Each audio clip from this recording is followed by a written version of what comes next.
Welcome to MedTalk by Galloway-Sands Pharmacy. I'm Brad, here in Southport, and I've spent a whole lot of springs talking with folks who come in saying, "What in the world is floating through the air?" And usually they're talking about that yellow dust on the car. Yes, the famous coastal North Carolina yellow coating.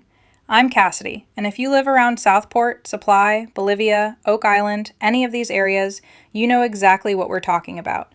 Your porch turns yellow, your windshield turns yellow, and somehow it gets inside even when you swear you only opened the door for like 2 seconds. That's right, and one reason allergy season can feel so rough here is our environment. North Carolina has a long growing season, we've got dense tree cover, and with warming temperatures, seasons can start earlier and hang around longer. So for a lot of people, it isn't just one bad week. It can feel like a long stretch. Yeah, and that can be frustrating because people think, why am I still dealing with this? Well, part of it is just where we live. Things grow well here. That's great for the scenery, not always great for sinuses. Exactly. And I do want to clear up one thing because this comes up every year. Pine pollen is very visible, but it's not usually the main allergen. It gets blamed because you can actually see it. It's dramatic, but often the smaller tree and grass pollens are bigger allergy triggers. That's such an important point. The pine pollen gets all the attention because it's obvious. It's like the loudest person in the room, but not necessarily the one causing the most trouble. That's a terrible analogy. Let me try again. It's the messiest one, but not usually the biggest trigger. No, I think that works just fine. People see the yellow powder and assume that's the whole story. But when we're talking allergies, those smaller pollens can matter a lot more for symptoms like sneezing, itchy eyes, runny nose, and congestion. And coastal living adds another layer. A lot of us are outside often. We're on the porch, in the yard, at the ball field, on the boat, walking downtown, running errands with the windows down because it feels nice. Then breezy conditions move pollen around, and it keeps landing on your clothes, your hair, your car seats, your outdoor furniture, all of it. Repeated contact matters. You go outside, pollen gets on you, then you bring it back into the house. It settles on jackets, shoes, even pillowcases if you don't wash off before bed. So folks can feel like, I was only outside a little while, but exposure adds up through the day. And around here, outside time is kind of part of life. That's not a bad thing. We love where we live. But if you're struggling every spring, it helps to understand it's not your imagination. The season really can feel earlier, longer, and more intense in this area. That's the big takeaway for Chapter 1. Coastal North Carolina creates a pretty perfect setup for allergy symptoms. Long growing season, lots of trees, warming temperatures, and plenty of outdoor exposure. And while pine pollen is the one you notice most, it's usually not the main reason you feel miserable. So if you've been blaming the yellow stuff alone, maybe don't let the smaller pollen sneak by without getting the credit they deserve. Or the blame they deserve, I guess. Fair enough. And once you know what's going on, it gets a whole lot easier to pick the right treatment, which is where we're headed next. Okay, so let's talk medicines, because this is where people can get overwhelmed fast. You stand in the allergy aisle and suddenly every box sounds the same. It really can. So let's simplify it. Antihistamines are symptom relievers. They're often helpful for sneezing, itching, and runny nose, especially when symptoms are milder. Right, so if somebody says, my nose won't stop running, I'm sneezing a ton, and my eyes are itchy, an antihistamine may make sense as part of the conversation. It's kind of the medicine category a lot of people recognize first. Yes, and for some folks with mild symptoms, that may be enough. But when symptoms are persistent or moderate to severe, especially with a lot of congestion, intranasal steroid sprays are generally the first-line treatment recommended by guidelines for allergic rhinitis. And that matters, because a lot of people reach for what gives the fastest feeling, not always what gives the best overall control. Nasal steroid sprays are usually better than antihistamines for congestion and overall symptom control when allergies are staking around. That's exactly right. They don't just cover one symptom, they help calm down the inflammation in the nose that drives a lot of the problem. So if you're stuffed up day after day, that points us toward a nasal steroid spray more than just relying on an antihistamine alone. I feel like that's a common pharmacy moment. Somebody says, I took something for allergies, but I'm still stopped up. And then when you ask what they used, it was an antihistamine, and they expected it to fix everything. Exactly. And to be fair, the boxes don't always make that distinction clear enough in plain English.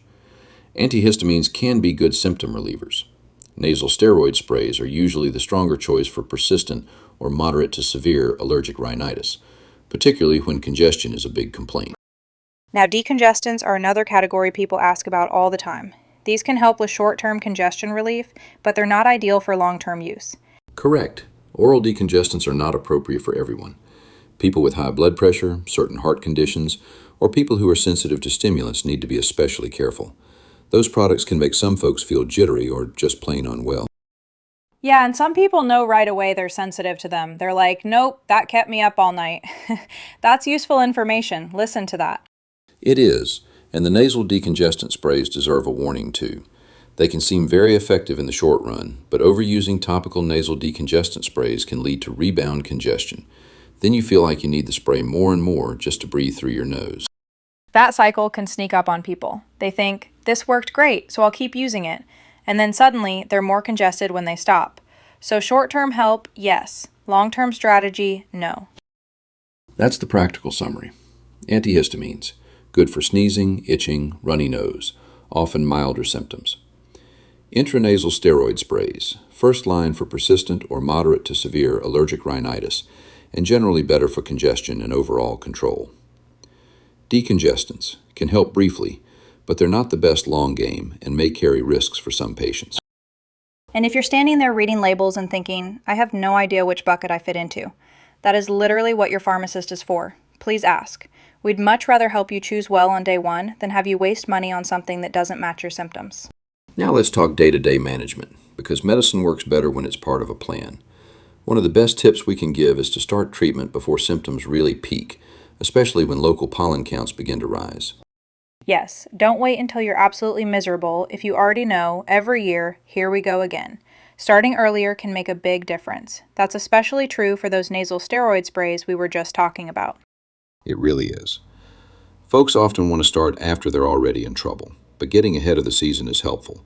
If you know your pattern, pay attention when pollen starts rising locally and begin your routine then.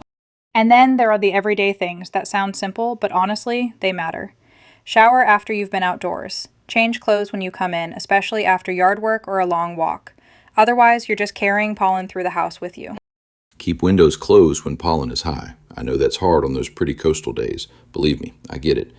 But open windows can invite a whole lot of pollen right inside. Same with your car. If your symptoms are flaring, windows down may feel nice for about 30 seconds, then maybe not so nice. And wipe down surfaces that collect pollen a lot, like porches and entry areas, just to cut down on what keeps coming back in. Saline rinses can also be helpful for some people. They can help clear pollen and mucus from the nasal passages. It's not fancy, but sometimes simple supportive steps really do help people feel better. Air filtration may be helpful too, especially indoors where you spend a lot of time. It doesn't have to be complicated. The goal is just to reduce ongoing exposure where you can. Right, you won't avoid every grain of pollen in coastal North Carolina. That's just not realistic. But you can lower the amount you're dealing with day after day, and that can make your medicines work better too. And if symptoms are not controlled, don't just keep guessing in the aisle. Ask a pharmacist or clinician for guidance, especially if asthma is involved. That's important. Allergies and asthma together can be a rough combination, and you want a plan that makes sense for both. Yes. Also ask if you're not sure which product to choose, if you're taking other medicines, or if you have health conditions that make certain products less appropriate. We can help sort through that in plain English. No gold star for suffering through it, y'all. If you're waking up stuffed up, sneezing through work, or avoiding being outside because of symptoms, let's talk about it. That's well said. Start early, reduce exposure where you can, use the right medicine for the right job, and reach out if you're not getting relief. And that is our MedTalk reminder that spring on the coast can be beautiful and annoying at the exact same time. It surely can. Thanks for spending a few minutes with us today. Feel free to contact us with any questions you might have. We are here to support every one of your health needs. Supply location: 58 Physicians Drive, Northwest, number 5, Supply, North Carolina. Open 9 a.m. to 6 p.m. You can call us at 910-754-7200. And Southport location: 1513 North House Street, number 8, Southport, North Carolina. Open 9 a.m. to 6 p.m. And you can call at 910-454-9090. We'll be back soon with another episode.